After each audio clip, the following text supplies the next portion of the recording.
Clics de Marketing Online, episodio 245.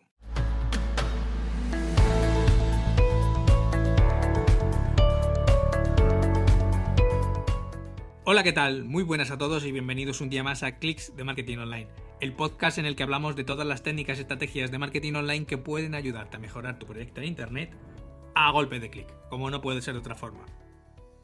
Hoy, episodio 245, del viernes 6 de septiembre de 2019, programa en el que vamos a terminar esta semana viendo algo fundamental a la hora de crear el podcast de tu proyecto online, el guión.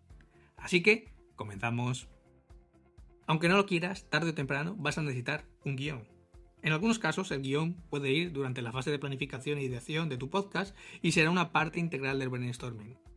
En otros, el guión va a venir mucho más tarde, en la fase de creación del propio podcast, después de que hayas reunido otros componentes de audio y hayas hecho todo el trabajo preliminar. Pero independientemente de cuándo lo necesites, quiero que consideres en este momento qué tipo de guión vas a necesitar y qué es lo que conviene tener en un buen guión. En el caso de muchos podcasts, solo necesitarás una secuencia de puntos mínima, o para ser más precisos, un esquema. Por ejemplo, piensa en un episodio que sea en formato lista, que ya hemos visto en episodios anteriores. Es posible que el esquema solo incluya la introducción, una lista de X puntos, dos razones o argumentaciones debajo de cada punto que se va a tratar y luego la conclusión final del episodio. Otro ejemplo de otro podcast que puede requerir solo un esquema es un programa de mesa redonda. El esquema generalmente solo incluye la introducción en la parte superior del episodio, la tabla de contenido, los nombres de las personas que van a formar parte de la mesa redonda, el tema o los temas que se van a tratar en ese día y algunos puntos importantes a tratar debajo de cada tema para que no se olviden. Y por último, la conclusión. Los podcasts que dependen de esquemas tienen muchas ventajas sobre los podcasts que tienen guiones completamente desarrollados. Tienen más espacio para la improvisación, permiten a los presentadores que muestren su personalidad y que puedan bromear entre ellos, y también, lógicamente, requieren mucha menos escritura. Pero eso no significa que no haya ni planificación ni trabajo. En cierta forma, tienes que estar incluso más preparado cuando usas un guión o un esquema tan pequeño, porque cuando no tienes un guión completamente escrito, depende de ti completar todos esos espacios que van de un punto a otro punto. Eso significa que vas a tener que investigar mucho más, leer mucho más y tomar muchas más notas antes de ponerte a grabar. Pero luego hay otros podcasts que sin duda necesitan un guión detallado o formalmente escrito, en los que los presentadores leen la mayoría de lo que hay palabra por palabra. Por ejemplo, los podcasts sobre noticias, en el que se van insertando distintos audios que se han grabado fuera del estudio.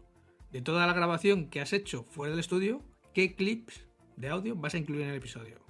¿Qué contará el audio y qué contará el presentador para ir continuar avanzando? ¿Y qué transiciones se van a tomar al entrar y al salir de cada clip?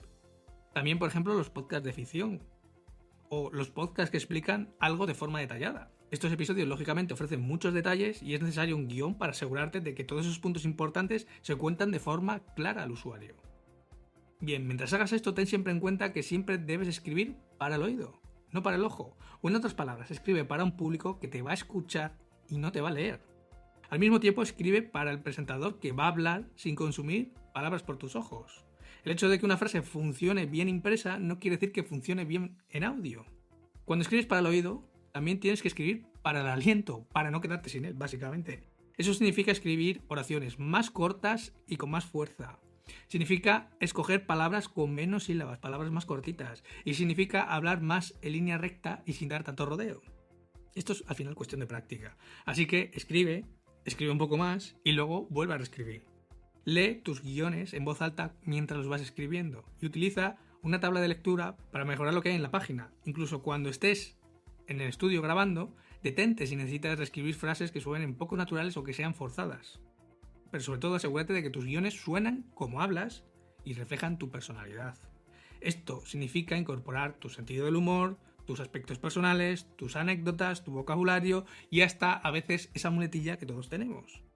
Porque al final es tu podcast, por lo que haz que suene como tú. Bien, terminamos el episodio viendo qué es una tabla de lectura. Una tabla de lectura es como un cruce entre un pequeño ensayo y un taller para ese episodio. En la mayoría de las tablas de lectura, lo que hacen los presentadores de un podcast es que tienen un guión frente a ellos, así como los distintos clips de audio que se vayan a emitir o a reproducir en momentos puntuales del episodio. A medida que se va leyendo el guión del episodio y se escuchan los distintos clips, Bien los presentadores o bien el equipo, si hay un equipo detrás, van tomando notas sobre lo que funciona, sobre lo que no funciona, incluyendo, por ejemplo, la claridad, el tiempo, el tono, los fallos y cualquier otra cosa. Estas notas luego generalmente se ponen en común en todo el equipo al final de la lectura. Así, el guión se vuelve a repasar y a veces se reescriben o se rehacen los nuevos clips de audio.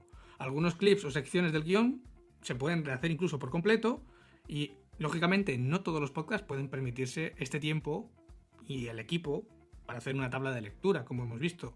Pero los programas que lo hacen son, lógicamente, mucho mejores en su resultado final en la producción.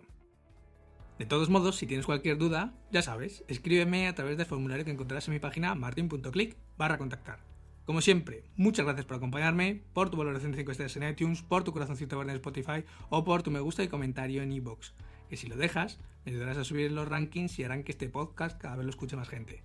Pero sobre todo, muchas gracias por estar al otro lado. Sin más, nos escuchamos la próxima semana con nuevos clics de marketing online. Hasta entonces, feliz fin de semana.